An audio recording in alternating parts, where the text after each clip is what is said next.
In this video, I'm going to show you how to connect Hubdoc to Xero. Now, the first thing you have to do, you want to go to the top left, click on your company name, and then you want to click on Do More with Xero and click on Hubdoc.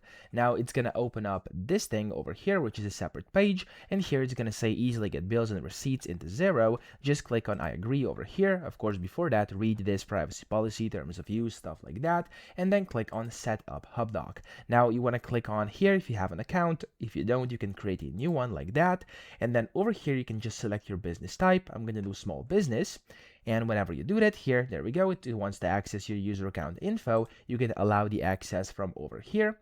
And then when you do this, it's going to start loading for a few seconds. It's going to start authorizing. And here you have to basically allow access to your organization's data as well. And Hubdoc will, of course, take that. And it's going to take a few more seconds as well. Now, usually there's just a bit of waiting. And as you can see here, there we go. You can then start your tour if you want to. And you've basically created your account and you've connected it, okay? So if you go to over here, you can now see that Hubdoc is going to be connected. And if I click on Instant How To over here, which is the name, I can just click on Hubdoc.